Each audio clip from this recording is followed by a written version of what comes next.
তারেক রহমান কইছে যে এই দেশে চরমপন্থা এবং মৌলবাদের অভয়ারণ্য যেন পরিণত হইতে না পারে। দেখেন, অতি উত্তম কথা। তবে ইন্ডিয়া মনে করে মৌলবাদীদের বিরুদ্ধে শেখ হাসিনাই একমাত্র ভরসা। ইন্ডিয়া টুডে একটা নিবন্ধ ছাপিয়েছিল 2022 সালে। 2016 সালে বামেরাও বলতো দেশের বড় শত্রু মৌলবাদ। হাসিনার ফ্যাসিবাদ কিন্তু বড় শত্রু না, বড় শত্রু মৌলবাদ বামেদের মতে। তাইলে আমরা বুঝলাম বাংলাদেশে মৌলবাদ বলে একটা জিনিস আছে, মৌলবাদী বলেও একটা জিনিস আছে যা খুবই খারাপ, তাই না? সেটারে বিএনপি খাইয়া দিতে চায়, সেটা বিএনপি প্রতিরোধ করতে চায়। আচ্ছা, খুব ভালো কথা।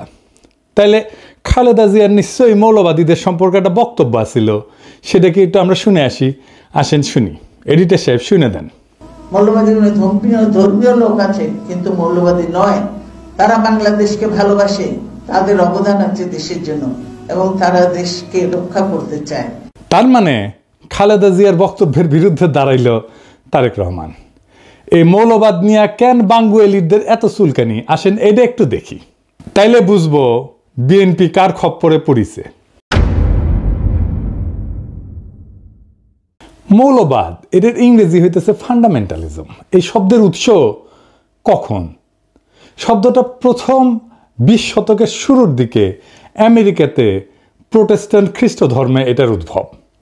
1910 থেকে 1915 সালে এই প্রোটেস্ট্যান্ট খ্রিস্টানরা একটা সিরিজ পুস্তিকা প্রকাশ করে, দ্য ফান্ডামেন্টালস নাম দিয়ে, যেখানে বলা হয় বাইবেলকে আক্ষরিক অর্থে মানিতেই হইবে, আক্ষরিকভাবে মেনে মেনে চলতে হবে। তখন খ্রিস্টান জগতে ফান্ডামেন্টালিস্ট মানে ছিল সেই সব খ্রিস্টানেরা যারা বাইবেলকে অক্ষরে অক্ষরে অনুসরণ করত, বা বলতে পারেন রক্ষণশীল খ্রিস্টানেরা। অর্থাৎ শব্দটার জন্মই হয়েছে খ্রিস্ট ধর্মে, ইসলামে না। কিন্তু এটা এখন ইসলাম বুঝাইতে কেন ব্যবহার করা হয়? পশ্চিমা দুনিয়ার শব্দটার রূপান্তর কেমনে হইল? আসেন এর একটু বুঝে দেখি।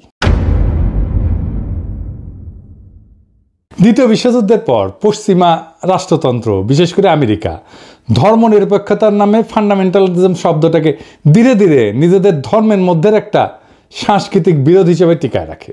ধর্মের মধ্যে আছে না না ফেরকার দ্বন্দ্ব আছে না, সেই রকম। মানে খ্রিস্টান মৌলবাদ, যা থেকে মৌলবাদ শব্দটার উৎপত্তি, তাকে নিজ ধর্মের ভেতরকার বিষয় কইরা রাখে। মানে এটা আমাদের ঘরের একটা ব্যাপার। রক্ষণশীল খ্রিস্টান হওয়া কোনো অসুবিধা নাই, কিন্তু রক্ষণশীল মুসলমান এটা হওয়া যাবে না। কেন যাবে না?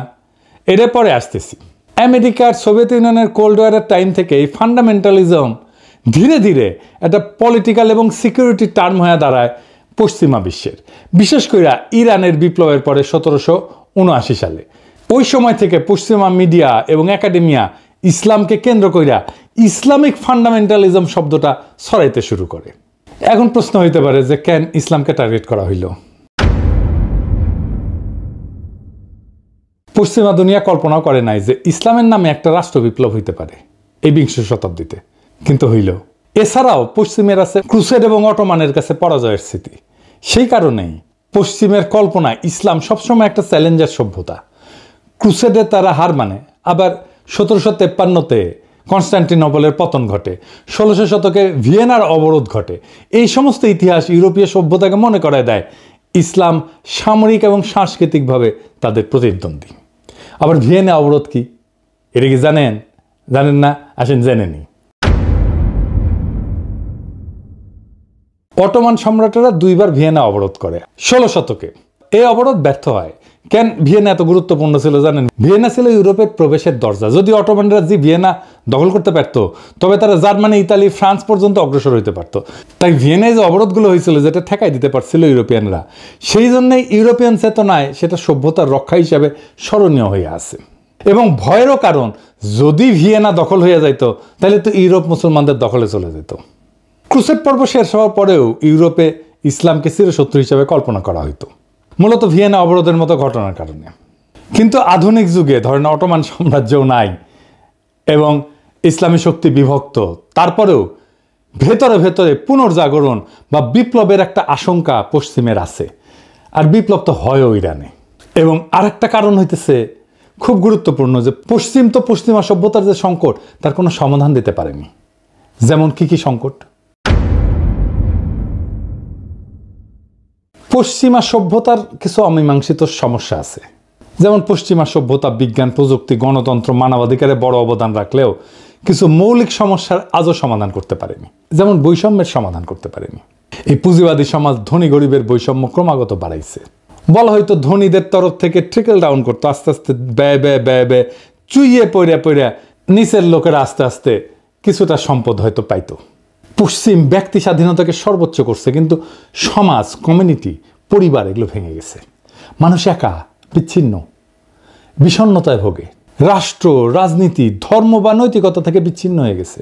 এর ফলে যুদ্ধ, এর ফলে উপনিবেশিকতা, এর ফলে পরিবেশ ধ্বংস, এবং সব কিছুকে বলা হয় প্রগতিশীলতা, প্রগতি, নেসেসিটি, এই বলে বৈধতা দেওয়া হয়। পশ্চিমা বিশ্বে যে ক্ষমতার দ্বন্দ্ব, এটাকে বলা হয়তো যে ব্যালেন্স অফ পাওয়ার যদি থাকে, অনেকগুলো শক্তির যদি শক্তিশালী যদি রাষ্ট্র থাকে, তাহলে একটা ব্যালেন্স অফ পাওয়ার হবে, এইটা স্থায়ী শান্তি নিশ্চিত করতে পারবে, কিন্তু করতে পারেনি। যুদ্ধ কোথাও থামাইতে পারেনি। 2টা বিশ্বযুদ্ধ হয়েছে, কোল্ড ওয়ার হয়েছে, আজকেও তো যুদ্ধ হইতেছে বিভিন্ন দেশে, তাই না? এখনো ইউক্রেনে যুদ্ধ হইতেছে, কয়েকদিন আগে ইসরায়েল ইরান যুদ্ধ হইল। আর প্রকৃতি, পরিবেশ, এটা ধ্বংস হয়ে গেছে। কারণ প্রকৃতি পরিবেশকে এটা মনে করে এটা ভোগের একটা বিষয়। যাকে সভ্যতা বলে মনে করে পশ্চিম, তা মনে করে যে এই পরিবেশ থেকে সব কিছু টেনে আমি ভোগ করলেই আমি সভ্য হইতে পারবো। এর ফলে পরিবেশ ধ্বংস হয়ে গেছে, জলবায়ু পরিবর্তন হচ্ছে, প্রাকৃতিক সম্পদের সংকট এখন একটা বৈশ্বিক হুমকি। এই জায়গায় ইসলাম একটা অল্টারনেট সমাধান দিতে পারে, যদি ইসলামকে কেবল ধর্ম না, একটা সভ্যতাগত প্রস্তাবনা হিসাবে দেখা হয়। তবে কিছু জায়গায় তো কিন্তু বিকল্প দেয়, যেমন অর্থনীতিতে এটা একটা ন্যায়সঙ্গত বন্টনের একটা ব্যবস্থা দেয়, প্রস্তাবনা দেয়। এমন একটা ব্যবস্থা দাঁড় করায় যেখানে সম্পদ এক জায়গায় জমে থাকতে পারে না, এটা ঘুরতে বাধ্য হয়। পুঁজিবাদ বা সমাজতন্ত্র এই দুইটার বাইরে যায়। ইসলাম একটা সোশ্যাল জাস্টিস, এর তার সাথে সাথে প্রপার্টি রাইটসের মডেল দেয়। তারপরে সমাজকেন্দ্রিক একটা জীবন দেয়। ইসলাম ব্যক্তিকে সম্মান দেয়, কিন্তু সমাজকে ভাঙে না। পরিবার, প্রতিবেশী এবং তার যে উম্মার ধারণা, এটা মানুষকে সম্পর্কিত করে রাখে। আর নৈতিক যে রাজনীতি, সেটা রাষ্ট্র শুধু আইনের মেশিন না, বরং নৈতিক দায়িত্বশীলতার কেন্দ্র। ইসলামের একটা ধারণা আছে, আমানতের ধারণা। ক্ষমতা একটা আমানত, ক্ষমতা মানে দায়বদ্ধতা। আমাদের এই লিবারাল ডেমোক্রেসিতে জবাবদিহিতা কার কাছে? জনগণের কাছে, তাও দিতে চায় না তারা। কিন্তু ইসলামে জবাবদিহিতা কার কাছে? জনগণের কাছে অবশ্যই, কিন্তু উপরওয়ালার কাছেও। কেবল নাগরিকের কাছে না, খোদা তাআলার কাছেও। শান্তির ধারণাও ধরেন ইসলামে একটা খুব র্যাডিক্যাল চিন্তা আছে। ইসলাম যুদ্ধকে বৈধ করে শুধু আত্মরক্ষায় বা নিপীড়ন বন্ধ করতে 2টা জায়গায়। শক্তি ব্যবহার মানে আধিপত্য না, ন্যায় প্রতিষ্ঠা। পশ্চিমের যেটা জাস্ট ওয়ার থিওরি, সেটার বাইরে একটা নৈতিক শান্তির তত্ত্ব এটা। তার মানে ইসলামের যুদ্ধ 2 জায়গায় বৈধ, আত্মরক্ষা এবং জুলুম বন্ধে। শক্তির ব্যবহার এটা আধিপত্যের জন্য না, ন্যায়ের প্রতিষ্ঠার জন্যে। এমনকি ধরেন প্রকৃতির সাথে সম্পর্ক, ইসলাম প্রকৃতিকে আমানত হিসেবে বলে, শোষণের বস্তু না। খিলাফার যে ধারণা, সেখানে মানুষ প্রকৃতির উপরে শাসক না, তার রক্ষক। এই যে পরিবেশগত বিপর্যয় হতো, এই পরিবেশগত বিপর্যয় হতো না পৃথিবীতে যদি ইসলামের দৃষ্টিতে পরিবেশ আর দুনিয়াকে দেখা হইতো। তাই ইসলামকে একটা বিকল্প সভ্যতার ধারণা হিসেবে এটা একটা পরীক্ষা নিরীক্ষা করা সম্ভব সমাজে, রাষ্ট্রে। আমি আমার পিএইচডি গবেষণার কথাই বলি, এইখানে যেখানে গ্যাপ, সেখানে ইসলামের ধারণা প্রযুক্ত করলে সমস্যাটা মিটে যায়, কিন্তু এটা নিয়ে অন্যদিন আলাপ করা যাবে। তাই ইসলাম শুধু না, পুরা ফান্ডামেন্টালিজম, এই মৌলবাদ শব্দটা ইসলামের সাথে যুক্ত কইরা একটা ভয় তৈরি করা হয় পশ্চিমে। কারণ আধুনিক রাষ্ট্রতন্ত্র এবং গণতন্ত্রের চ্যালেঞ্জ পশ্চিমা রাষ্ট্রতন্ত্রের চোখে ইসলাম একটা আদর্শগত বিকল্প হয়ে দাঁড়ায়।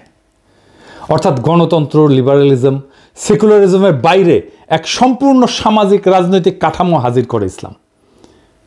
তাই একে প্রতিরোধ করার জন্য ইসলামিক ফান্ডামেন্টালিজম শব্দ দিয়ে তাকে ব্যাকওয়ার্ড, ইরেশনাল, অযৌক্তিক, ভায়োলেন্ট, সহিংস এইটা বলে চিত্রিত করা হয়। মুসলিম রাজনৈতিক আন্দোলনগুলোকে যদি ফান্ডামেন্টালিস্ট হিসেবে ট্যাগ দেওয়া যায়, তাহলে তাদেরকে আন্তর্জাতিকভাবে অগ্রহণযোগ্য কইরা দমনকে বৈধতা দেওয়া যায়। কিন্তু দেখেন, হিন্দু ধর্মে কোনো মৌলবাদ নাই, খ্রিস্ট ধর্মে মৌলবাদ নাই, হিন্দু ধর্মে মৌলবাদকে আলাদা করে দেখা হয়। কেন? খ্রিস্ট ধর্মে ফান্ডামেন্টালিজম এটা আভ্যন্তরীণ ধর্মতাত্ত্বিক এবং সাংস্কৃতিক দ্বন্দ্ব। এইটাকে যদি ডেমোনাইজ করা হয়, তাহলে পশ্চিমা জনসংখ্যার একটা বড় অংশ সরাসরি ক্ষুব্ধ হয়ে যাবে। তাই ওদের মিডিয়া এবং একাডেমিয়া খ্রিস্টান ফান্ডামেন্টালিজম শব্দটাকে সীমিত অর্থে ব্যবহার করে, সন্ত্রাস বা হুমকির সাথে যুক্ত করে না, কিন্তু ইসলামকে করে। ইসলামের ক্ষেত্রে তারা এটাকে এক্সটার্নালাইজ করছে, বাইরের শত্রু, সভ্যতার চ্যালেঞ্জ, আধুনিক রাষ্ট্রের জন্য হুমকি, এইভাবে তারা হাজির করে। কার্ল শিমিট বলছিলেন যে রাজনীতির মৌল কেন্দ্র হইল ফ্রেন্ড ভার্সেস এনিমি, এই বিভাজন। পশ্চিমা রাষ্ট্রতন্ত্র ইসলামের ফান্ডামেন্টালিজম ধারণাটাকে ব্যবহার করছে এনিমি হিসেবে চিহ্নিত করার জন্য। ফুকো দেখাইছেন যে কিভাবে ক্ষমতা ডিসকোর্স তৈরি করে বা বয়ান তৈরি করে। ইসলামিক ফান্ডামেন্টালিজম একটা ডিসকোর্স বা বয়ান যা ইসলামকে সবসময় ইরেশনাল, ভায়োলেন্ট, প্রিমডার্ন এই হিসাবে উপস্থাপন করে। এডওয়ার্ড সাইদও বলছেন তার ওরিয়েন্টালিজমের ধারণায় যে পশ্চিমা সংস্কৃতি সবসময় পূবকে অন্য বা আদার বানায়, নিজের আধুনিকতাকে বৈধতা দেয়। এবং এই যে ওয়েস্টার্ন ডেমোক্রেসি, পশ্চিমা লিবারাল ডেমোক্রেসি নিজেকে একমাত্র বৈধ রাজনৈতিক রূপ হিসেবে দাঁড় করাইতে ইসলামিক ফান্ডামেন্টালিজমকে বিকল্প রাজনৈতিক কল্পনা হিসাবে সে ডেমোনাইজ করে। ফলে আন্তর্জাতিক আইন, সিকিউরিটি, নীতি, এমনকি গবেষণাতেও ইসলামী আন্দোলনকে প্রায় ফান্ডামেন্টালিস্ট থ্রেট হিসাবে বলা হয়। যদিও একই ধরনের ইহুদি বা খ্রিস্টান চরমপন্থাকে সেটা বলা হয় না, হিন্দু চরমপন্থাকে তো বলা হয়ই না, দেখতেছেন তো। যা যা একটা ইসলামী সমাজকে আলাদা মিনিং দিছে সেটাকে আক্রমণ করা হয়েছে পশ্চিম থেকে। নিজের কালচারকে, নিজের প্র্যাকটিসকে ঘৃণা করতে শেখানো হয়েছে। আফগানিস্তানে বোরখা পরা ছিল ফ্যাশন, এটা অভিজাততন্ত্রের প্রতীক। যেই নারী বোরখা পরবে তাকে ধরে না হয়তো সে ধনী এবং সে কোনো কাজ করবে না, সে অভিজাত, তার কাজ করার দরকার নাই, তাকে অন্যভাবে সম্মান করা হইতো। এইটাকে পশ্চিমানারা বানাইলো নারী নিপীড়নের আইকন। কি খোদা আমারে উঠায় নাও। বোরখা খুলে বেলায় প্রগতিশীলতা। অটোমান হেরেমকে বলা হয় নির্বিচার যৌনতা, অথচ জানেন এইটা নারীর ক্ষমতায়নের একটা super duper model, very effective alternate model. একদিন আলাপ করবো এটা নিয়ে। নারীবাদীরা এখন থেকে লাফানো শুরু করবে, মূর্খসোদা নারীবাদী। বাংলাদেশে সব প্রগতিশীলের মূর্খসোদা, নারীবাদীরা আরও বেশি মূর্খসোদা। এদের সাথে আলাপ করবো আমি হেরেম নিয়ে। যাই হোক, বিএনপি পশ্চিমের বয়ান নিচ্ছে ইসলাম প্রসঙ্গে। তার রাজনৈতিক প্রতিপক্ষকে মোকাবেলা করার জন্য যদি আওয়ামী বয়ানের কান্দে চাপতে হয় বিএনপিকে, তাহলে তো বিএনপি আর একটা আওয়ামী শাসনই উপহার দেবে। পশ্চিমের ভয় একটা ফেয়ার ইলেকশনে ইসলামী দলগুলো যদি ক্ষমতায় চলে আসে, এই ভয় তারা মিশরে পাইছে, একই ভয় তারা গাজায় পাইছে। হামাস জিতছে, তারা স্বীকার করবে না, কিন্তু মোদিরা মাইনা নিবে। আজিব বাত। এইভাবে রাজনীতি চলে। জামাতের সাথে বিএনপি তো আসলে কোনো প্যারামিটারে জিততে পারবে না, না আভ্যন্তরীণ গণতান্ত্রিক চর্চায়, না কর্মীদের রাজনৈতিক মানে, না কর্মীদের সাহসে, না কর্মীদের সংখ্যায়। বিএনপি ছাত্রদল, ছাত্রজীবী যদি এখন রাস্তায় মারপিটেও নামে, ছাত্রদল হাইরা যাবে। এটা বাস্তবতা। না বিএনপি প্রতিষ্ঠান তৈরি করতে পারছে, না কর্মীদের নৈতিক রাজনৈতিক পড়াশোনা, শিক্ষা প্রতিষ্ঠানে সংগঠনের প্রভাব বাড়াইতে পারছে, কিছুই করতে পারেনি। বিএনপি জামাত বা ছাত্র শিবিরের সাথে তুলনায় কোনো ধারে কাছে যেতে পারবে না। এই জন্যই তারা বাইসা নিছে এমন একটা জায়গা যেখানে জামাত দুর্বল, সেটা মুক্তিযুদ্ধ। এই মুক্তিযুদ্ধের মাঠে এসে জামাতকে ঘায়াল করতে চায়, তাই তাদের মুখে মৌলবাদ, তাই তাদের মুখে জঙ্গিবাদ। সেই একই বয়ান আওয়ামী লীগের বয়ান, কারণ এটা সহজ। জামাতের রাজনীতিকে মোকাবেলা করার জন্য যে দক্ষতা থাকা দরকার, ইন্টেলেকচুয়াল ক্যাপাসিটি থাকা দরকার ছিল, সেটা তো বিএনপির নাই। তো বিএনপি নিছে সহজ পথ, মুক্তিযুদ্ধের কথা বলে কোণঠাসা করা। এই রাজনীতি জিতবে না, এই রাজনীতি জেতান না। এই রাজনীতি অবশ্যই বিএনপিকে পরাজয়ের রাস্তায় নেবে। এই রাজনীতি বিএনপিকে রাষ্ট্র ক্ষমতা আসতে দেবে না, লিখে রাখতে পারেন।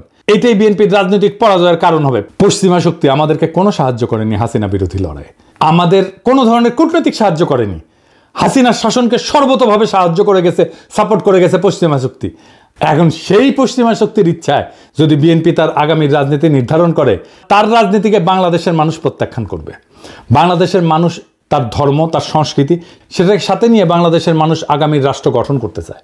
পশ্চিমাদের সাজেশনে না, পশ্চিমাদের ধারণা দিয়ে না, পশ্চিমাদের প্রেসক্রিপশন দিয়ে না, বরং পশ্চিমাদের প্রেসক্রিপশনে যারা রাষ্ট্র করতে আসবে তাদেরই বাংলাদেশের জায়গা হবে না। বাংলাদেশের রাজনীতির বড় ট্র্যাজেডি হইল নিজেদের শক্তি আর ঐতিহ্যকে ভরসা না কইরা বিদেশি প্রেসক্রিপশনকে আঁকড়ায় ধরা। আওয়ামী লীগ তা করছে বছরের পর বছর, আর বিএনপি যদি সেই একই পথে হাঁটে তবে তার পরিণতি একই হবে। মৌলবাদ নামের কৃত্রিম আতঙ্ক দেখায় জনগণকে ভয় দেখানো যায়, কিন্তু ক্ষমতা দখল করা যায় না। বাংলাদেশের মানুষ চায় না কোনো আমদানি করা প্রেসক্রিপশন, তারা চায় নিজেদের ধর্ম, সংস্কৃতি, ইতিহাস এবং আত্মপরিচয়ের ভেতর থেকে বেরিয়ে আসা একটা রাষ্ট্র। সেই রাষ্ট্র হবে ন্যায়ভিত্তিক, বিশ্বাস এবং মূল্যবোধ নির্ভর, যেখানে বিদেশি লেবেল না, বরং বাংলাদেশের মানুষের রক্ত মাংসের চাহিদা তার রাজনৈতিক চালিকা শক্তি হবে।